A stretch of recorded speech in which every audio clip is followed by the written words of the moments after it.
네, 5절 읽겠습니다. 요나가 성읍에서 나가서 그 성읍 동쪽에 앉아 거기서 자기를 위하여 초막을 짓고 그 성읍에 무슨 일이 일어나는가를 보려고 그 그늘 아래에 앉았더라.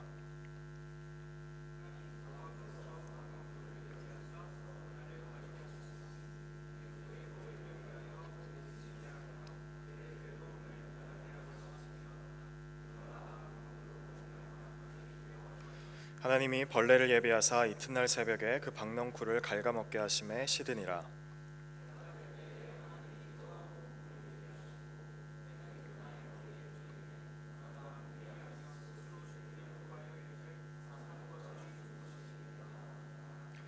하나님이 요나에게 이르시되 내가 이 박넝쿨로 말미암아 성내는 것이 어찌 옳으냐 하시니 그가 대답하되 내가 성내어 죽기까지 할지라도 옳으니이다 하니라.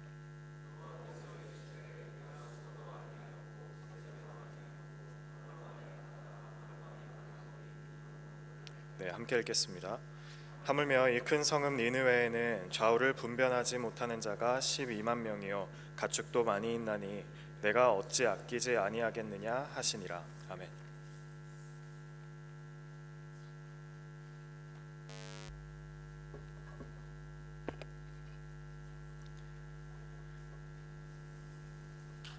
자, 우리 옆에 있는 분들하고 서로 인사하면서 우리 예배 자리로 나갔으면 좋겠습니다. 함께 앉아서 영광입니다 하고 한번 인사하겠습니다.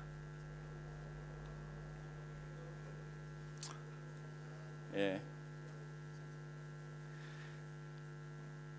드디어 이제 우리 2020년 시작하고 알파 우리 사역이 어제 마무리를 했습니다. 예, 어제 수료식 하고 이제 끝나게 됐는데 굉장히 긴 느낌이었어요.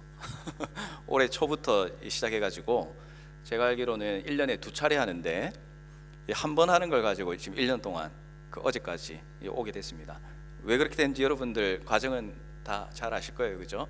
우리가 이제 올해는 우리가 그동안 겪지 못했던 그런 질병 때문에 록다운을 2번이나 하게 되고 참 어려운 그런 시기였습니다.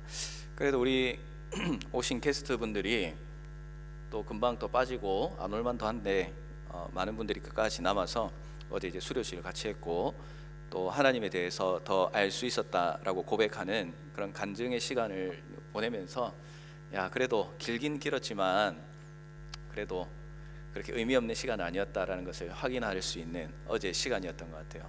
그래서 참 하나님 앞에 감사했고 이제 끝나고 보니까 벌써 이제 11월 중순이 됐어요. 그래서 이제 우리가 올 한 해도 이제 한 달 반 이제 남은 그런 시기를 살아가고 있는 것 같습니다. 한국에 있을 때는 지금쯤이면은 쌀쌀해가지고 이제 겨울 옷을 하나씩 꺼내는 그런 날씨인데 지금 더워가지고 하나씩 벗는 걸 경험하니까 뭔가 좀 이상하기도 하고 저는 그런 느낌을 가지고 있어요. 여러분들도 요즘에 또 시티에 확진자가 한 명 나와가지고 또 엊그제까지 또 굉장히 소란스러운 그런 한 주간을 우리가 보냈는데 그래도 다행히 추가 조치는 있지 않고 또 잠잠할 수 있어서 하나님께 감사하고 여러분에게 부탁드리고 싶은 것은 좀 조심해야 된다 하는 걸 여러분들이 꼭 기억을 해야 됩니다. 언제 어디서 병균이 우리 곁에 도사리고 있을지 모릅니다. 그래서 여러분 항상 조심하셨으면 좋겠고요. 그리고 조심하는 것뿐만 아니고 여러분들이 이런 상황 가운데서 우리가 조심하지만 한편으로는 이게 세계 곳곳 가운데에 우리가 있는 이 뉴질랜드처럼 그래도 평안하게 살 수 있는 곳이 몇 군데 없을 것 같아요. 한 5개 군데나 될까 잘 모르겠습니다. 그런 부분에 대해서 여러분들 정말 하나님 앞에 하루하루 감사하면서 살아갈 수 있는 여러분들의 삶이 되었으면 좋겠습니다. 자, 오늘은 하나님의 시각으로 보자라는 그런 제목으로 여러분하고 말씀을 나누고 싶은데요.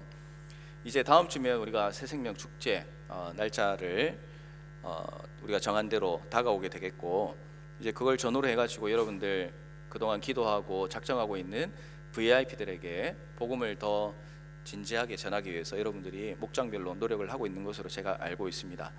그런데 이제 전도에 대한 설교거든요. 오늘 이 전도에 대한 이제 설교를 하는데 하나님께서 보시는 거하고 우리가 살면서 보는 시각하고 다를 수 있다 하는 사실을 여러분들이 오늘 말씀을 통해서 발견해 나갔으면 좋겠어요. 우린 때로는 착각 속에 빠져 살아간다라고 종종 여러분에게 말씀을 드립니다. 내가 생각하고 내가 하나님 앞에 열심히 하는 것으로 이게 하나님께서 무조건 기뻐하실 거야 라고 생각하면서 살아가지만 그게 우리의 착각일 수 있다라는 사실을 지난번에 말씀을 통해서 여러분하고 잠시 나눴었습니다. 여러분, 이제 두 명의 세일즈맨이 아프리카로 출장을 갔어요. 출장을 갔는데 그 사람들이 무슨 일을 하는 사람이었냐면 이제 신발을 만들어서 수출하는 그런 일들을 하는 세일즈맨이었습니다. 이제 시장 조사를 하기 위해서 아프리카로 가게 되었던 거예요. 그런데 이제 가서 보니까 이 두 사람이 자기가 이때까지 다니면서 경험하지 못했던 현실을 마주하게 됐습니다. 어떤 현실이었냐면 아프리카 사람들을 만났는데 그 아프리카 사람들이 어떤 모습으로 있었을까요? 아무도 신발을 안 신고 있는 거예요. 신발을 팔러 갔는데 지금 눈앞에 있는 사람들이 다 맨발로 다니는 거예요. 그래가지고 이 두 명의 세일즈맨이 그걸 딱 보는 순간, 야, 이거 도대체 어떻게 해야 될까? 그런 이제 순간적인 절망감과 그리고 캄캄한 머릿속에 아무런 생각이 들지 않는 그런 순간을 이제 경험을 했어요. 그래서 두 사람이 일단 아무 말 없이 사람도 만나고 주위도 돌아보고 그렇게 한숨도 쉬면서 결국 이제 정해진 일정을 마치고 돌아왔습니다. 이 회사로 돌아와 가지고 각자 이제 보고서를 쓰는 거예요. 보고서를 썼는데 두 사람의 보고서가 달랐습니다. 자, 어떻게 달랐냐면 한 사람은 이렇게 보고했습니다. 아프리카 이 지역은 수출 불가능하다. 신발 신는 사람이 아무도 없다. 그래서 신발을 수출해봐야 아무도 안 신을 거다. 그래서 이 지역은 수출 가능성 제로라고 이렇게 보고를 했습니다. 그런데 다른 한 사람이 보고한 내용은 이것과는 이제 다른 내용이었어요. 어떻게 보고했냐면 아프리카 이 지역은 황금 시장이다. 신발을 수출하기만 하면 아무도 신발을 신고 있지 않기 때문에 무조건 사람들이 신발을 살 것이다 라고 이렇게 보고서에 작성을 했다라는 거예요. 여러분, 이게 같은 어떤 사람이 같은 장소에 가서 같은 사람을 보고 환경을 보고 그리고 돌아와서 보고를 했지만 두 사람의 보고서는 정말 정반대의 그런 결과였습니다. 결과는 어떻겠어요? 결과는 너무나 뻔하겠죠.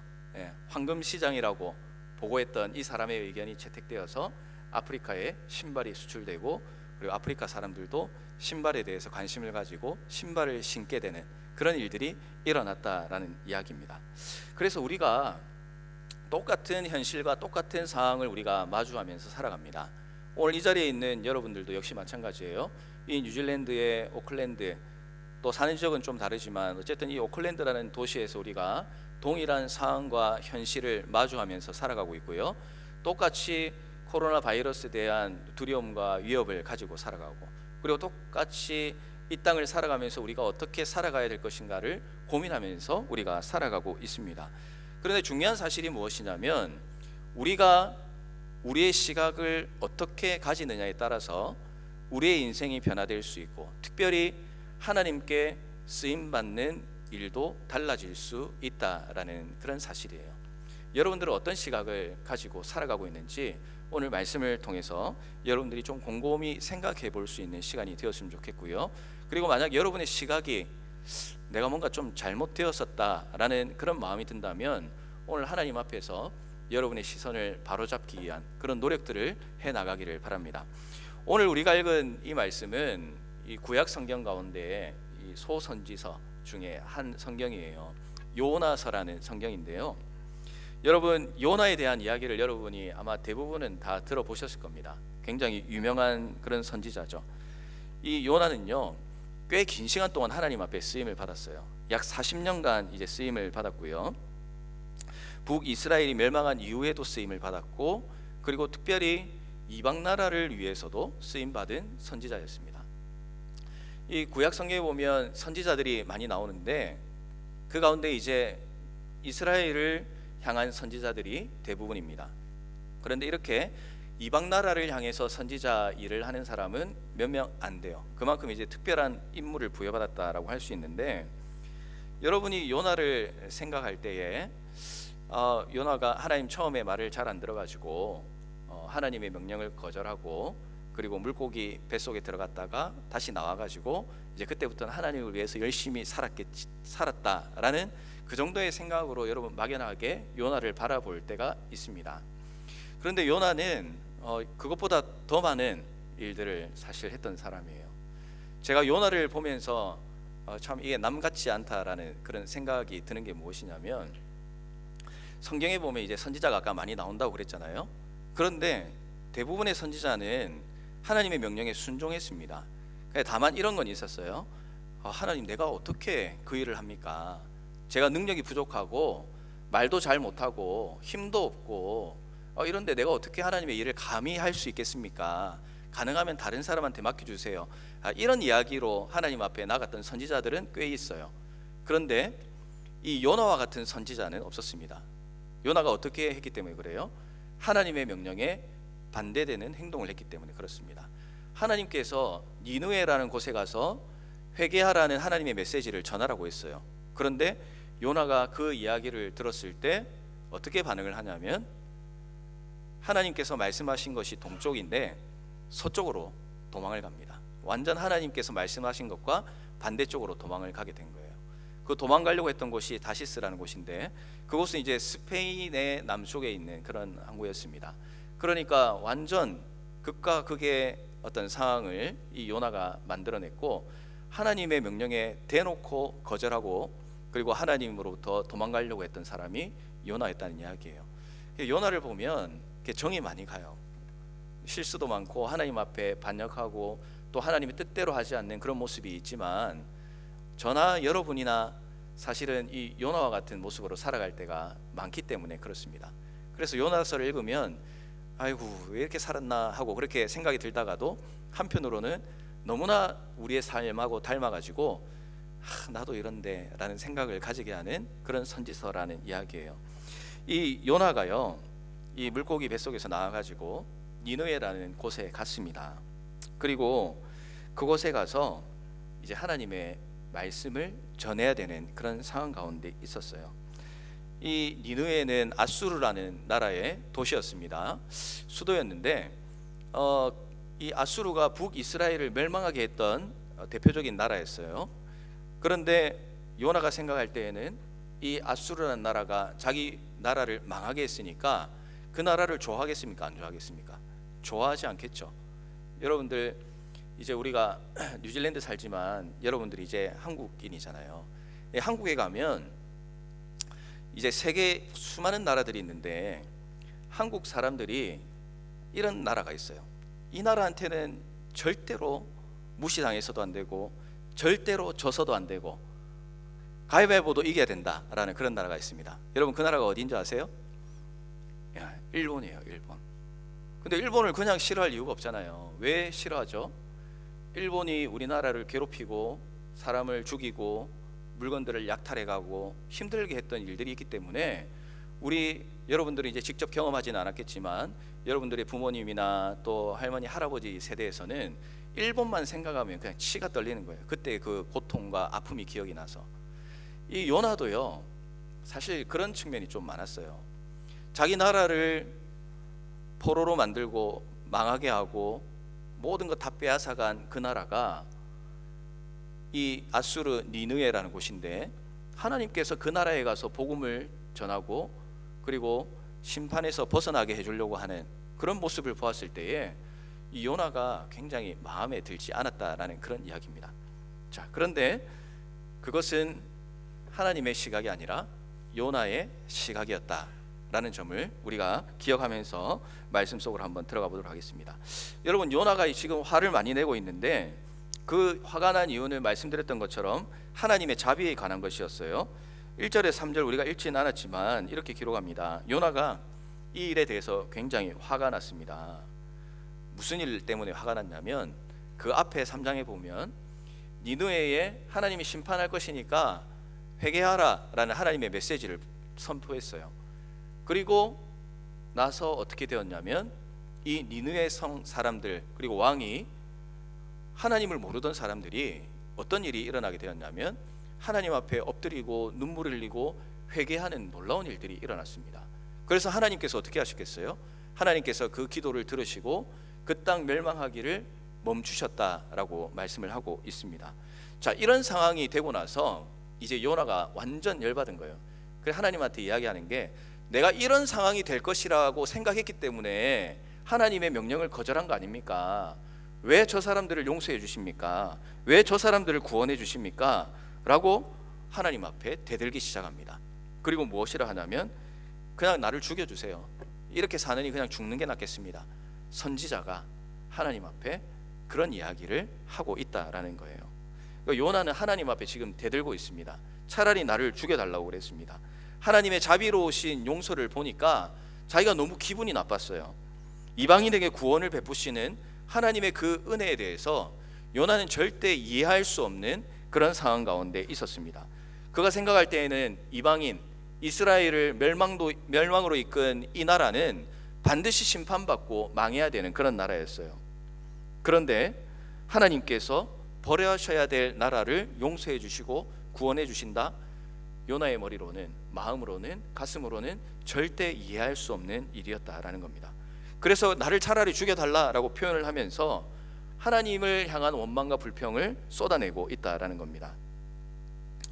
자, 그런데 하나님은 이 요나에게 교훈을 주시기로 했습니다. 제가 하나님이면 그래, 네 원하는 대로 해줄게 하고 그냥 죽일 수도 있을 것 같아요. 그런데 하나님은, 이 자비로우신 하나님께서 요나에게 다시 기회를 주십니다. 교훈을 주시기로 마음을 먹으시고 이 자연을 통해서 요나가 무언가를 깨닫기를 원하셨어요. 자, 요나는요, 그 니느웨가 회복되는 것을 보면서 오두막을 하나 짓고, 그리고 또 이후의 일이 어떻게 되는가 보기로 했습니다. 근데 그 도시는요, 굉장히 뜨거운 도시였어요. 어떤 도시냐, 그것은 이제 아까 니느웨라고 말씀을 드렸죠. 그 지역이 어떤 곳이냐면 오늘날로 이야기하면 이라크가 있는 그런 지역이에요. 그러니까 거기에는 이제 나무도 많이 없고, 그리고 뜨거운 바람이 불고, 낮에도 엄청 뜨거운 햇빛이 불고 이렇게 드는 그런 곳인데, 하나님께서 그 요나를 긍휼히 여겨 주시고 그 뜨거운 태양을 피할 수 있도록 하나님께서 자연을 이용해서 하나 선물을 주세요. 그게 무엇이냐면 오늘 말씀해 보니까 박농쿨을 이제 선물로 주셨어요. 이 박농쿨이 자라게 하셔가지고 뭐 엄청 큰 박농쿨을 자라게 하셨겠죠. 그리고 그 박농쿨을 통해서 햇빛을 맞고 그늘이 생기도록 하나님께서 만들어 주셨다라는 거예요. 요나가 이것 때문에 너무나 행복하고 기뻐했습니다. 뜨거움을 피할 수 있고 그늘에 앉아서 볼 수 있었으니까 너무나 기쁘고 행복한 시간을 그렇게 보냈습니다. 그런데 하나님께서 벌레를 준비하셨어요. 그리고 이튿날 새벽에 그 자랐던 박농쿨을 갉아먹게 만들었습니다.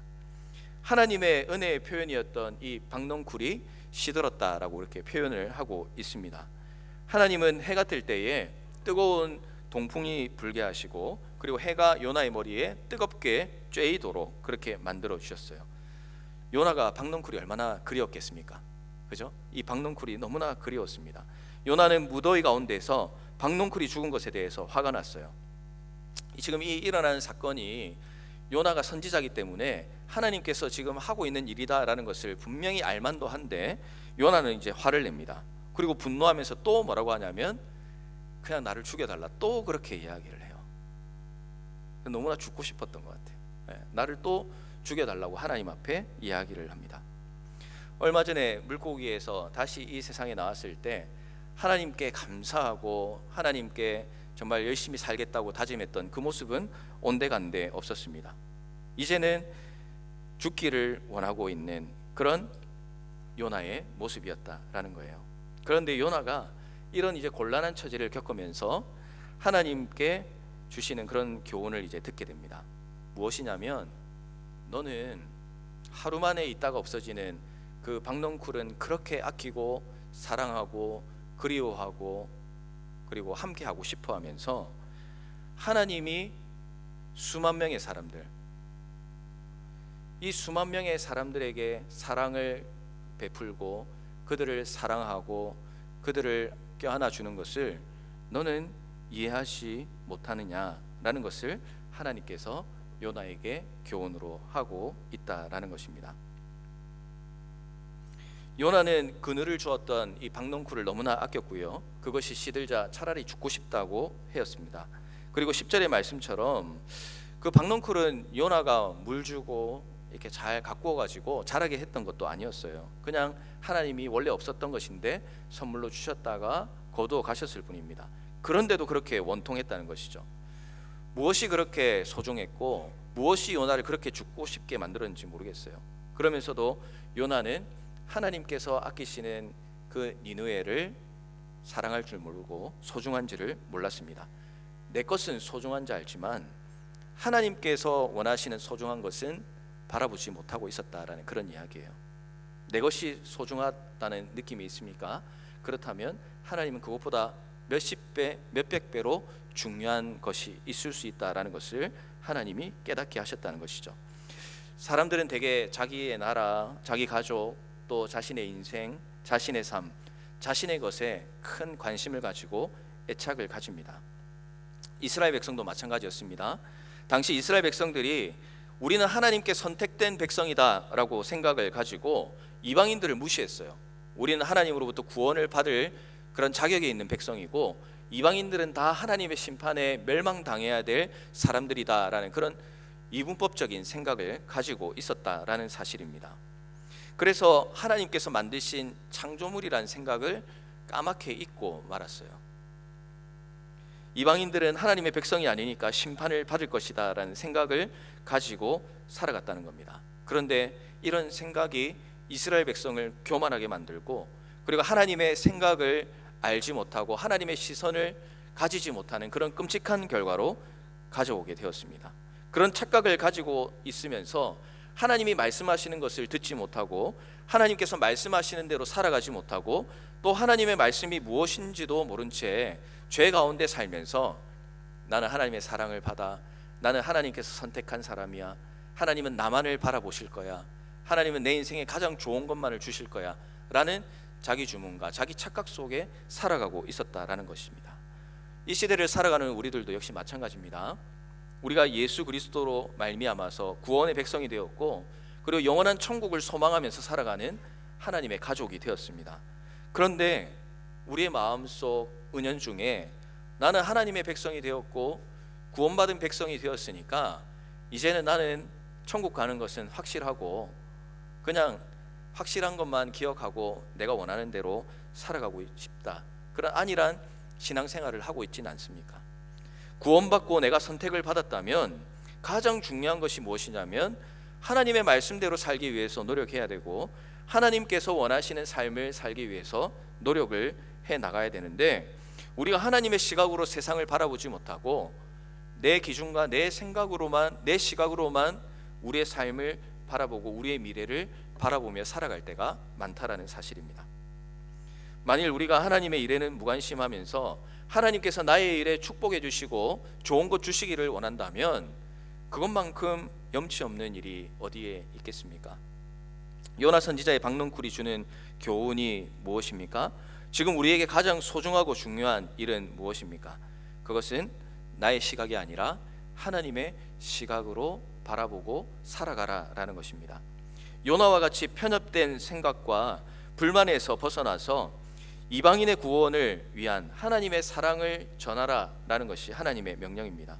나의 생각으로는 도저히 전도에서 복음을 받아들이지 못할 것 같은 사람, 예수님을 모르고 죽는 게 더 나을 것 같은 사람, 그리고 예수님을 모르는 것뿐만 아니라 진짜 그냥 그렇게 살다가 죽었으면 좋겠다라고 생각하는 그런 사람들까지도 하나님께서는 그런 마음을 가지고 살아가는 것이 하나님의 백성이 아니다라고 우리에게 말씀을 해주고 있다라는 사실입니다. 여러분들은 어떤 핑계와 어떤 마음을 가지고 하나님의 명령을 거절하면서 살아가고 있습니까? 이번 주에는 특별 새벽기도가 있었습니다. 우리 청년들이 많이 나와서 기도하고 하나님 앞에 나올 수 있었던 것이 참 감사할 수 있는 시간이었는데 제가 이제 금요일날 사회를 하면서 그날 말씀 전해주신 목사님이 세들백교회, 미국의 세들백교회를 담임하고 계시는 리거렌 목사님께서 설교를 해주셨어요. 제가 옛날에 그분 아들이 자살했다는 이야기를 한국에 있을 때 어렴풋이 지나가면서 한번 들었던 기억이 떠올랐어요. 말씀을 들을 때 그 간증에 대한 이야기를 말씀을 선포하시면서 하시는데 이런 일이 있었습니다. 그 목사님은 여러분 대부분 아마 모두가 다 알 수도 있겠죠. 아주 유명한 목사님이시고 많은 활동을 하시는 목사님이세요. 많은 사람들이 존경하고 배우고 싶어하고 부러워하는 목사님이기도 합니다. 그런데 이제 그 목사님에게 아들이 한 명 있었는데 그 아들이 이제 심한 우울증을 겪게 되었던 거예요. 그래서 이제 이 리고렌 목사님이 부모로서 이 아들을 위해서 기도하고, 그리고 그 아들이 또 빨리 치료가 되고 하나님께 온전한 삶을 살기를 원하는 그런 이제 기도의 제목을 가지고 하루하루를 살고 있었습니다. 그런데 어느 날 연락이 안 돼요. 하루는 아마도 매일매일마다 이제 확인을 했던 것 같아요. 우울증을 심하게 앓고 그러니까. 근데 하루는 연락이 안 되더랍니다. 연락이 안 돼가지고 메시지를 남겨도 답이 없고, 음성을 남겨도 답이 없고, 전화도 받지 않고, 걱정이 되어서 그 아내와 함께 아들이 사는 곳으로 가게 됐어요. 그 아파트에 도착해서 벨을 누르고 문을 두드려도 안에서 아무런 소리가 나오지 않았다고 합니다. 그래서 경찰에 신고를 했어요. 그리고 경찰이 와서 이제 문을 열고 들어갔는데 어떤 일이 일어났겠습니까? 자기의 목숨을 스스로 끊게 된 그런 일을 이제 이 목사님이 마주하게 되었던 거예요. 그런데 그 주간에 이 목사님이 계획했던 일들이 참 많았다고 그렇습니다. 부활의 소망에 대해서 설교도 하고, 그리고 소망을 가지고 살자라는 어떤 그런 주제로 책도 쓰고 설교도 하고, 아마 이런 계획들을 많이 세우고 이제 그 주간부터 해 나가려고 시작했던 그런 단계였던 것 같아요. 소망을 가지고 살자, 하나님이 주시는 은혜를 기억하면서 살자라고 말씀을 준비하는 그 주간에 사랑하는 아들이 스스로 목숨을 끊는 그런 인간적으로 끔찍한 결과를 마주하게 되었다는 사실이죠. 여러분들은 아직 자녀가 없어서 이 부분이 안 됐다라고 생각하지만 나중에 결혼하고 자녀가 있으면 이 사건이 얼마나 끔찍한 사건이고 평생에 정말 잊을 수 없는, 어쩌면은 그 부모의 인생이 그 순간부터 완전히 이 세상에서는 끝나버리는 것 같은 그런 큰 충격으로 다가온다는 것을 여러분들이 나중에는 알게 될 수도 있을 겁니다. 어쨌든 그런 충격을 가지고 이 목사님이 한동안 힘이 많이 들었다고 그렇게 이야기를 했어요. 힘이 많이 들었는데 하나님께서 그때 주셨던 마음을 이제 말씀을 통해서 함께 나누게 된 거예요. 무슨 말이냐면, 인간의 시각으로 볼 때에는 아들이 죽고, 그리고 하나님을 위해서 내가 열심히 살려고 하는데 어떻게 아들이 죽게 되는 이런 끔찍한 결과를 내가 마주하게 하십니까? 하나님 정말 당신은 살아계십니까? 라고 외치고 차라리 날 죽여주세요 라고 외칠 만한 그런 상황에 지금 놓여져 있지만, 그리고 실제로 그런 마음이 들었지만, 그러나 하나님께서 주시는 시각을 가지려고 노력했을 때에 하나님께서 어떤 마음을 주셨느냐, 나와 같은 고통을 갖고 있는 사람들, 자녀가 자살을 하고 힘들게 살아가고 있는 부모들을 위해서 내가 가지고 있는 이 아픈 마음을 가지고 그 사람들을 위로하고 격려하고 살아가는 그런 소망을 주는 삶을 살겠다라고 결단을 했다라는 거예요. 여러분, 말이 쉽지 그게 인간적으로 현실적으로 가능하겠습니까? 쉬운 일이 아니에요. 그런데 그 일이 가능했던 것이 무엇이냐면, 인간적으로 슬프고 눈앞에 있는 우리의 일들이 참 마음 아프지만, 그러나 하나님께서는 더 큰 일들을 행하시는 그런 마음을 나에게 부어주셨고, 또 이런 과정을 통해서 하나님께서 맡겨주신 일들을 내가 더 감당해 나갈 수 있다라는 그런 기대를 가지게 되었던 것, 그것은 바로 하나님의 시각을 가졌을 때 가능하게 되었다라는 사실입니다. 사랑하는 여러분, 이제 다음 주면 우리가 이제 새생명 축제를 가집니다. 하나님께서는 요나에게 너의 눈으로 바라보지 말라고 분명히 말씀합니다. 전도하는 것도 마찬가지예요. 우리의 참 시각을 바꿔야 될 우리의 삶의 여러 가지 일들이 참 많이 있지만 그건 이제 다음번에 나누도록 하고, 오늘은 전도에 대한 초점을 맞추고 싶습니다. 여러분, 우리 주위에 죽어가는 사람들, 내랑 친한 친구들도 마찬가지고, 어쩌면 내가 원수와도 같이 지내는 사람도 역시 마찬가지예요. 하나님은 하나님께서 만드신, 하나님께서 창조하신 그 피조물들이 죽어가는 것을 가슴 아파하시고, 그리고 먼저 자녀된 우리들을 통해서 죽어가는 영혼들에게 하나님의 그 아파하는 사랑을 전해주기를 우리에게 원하고 있다는 사실을 여러분 기억하시기를 바랍니다.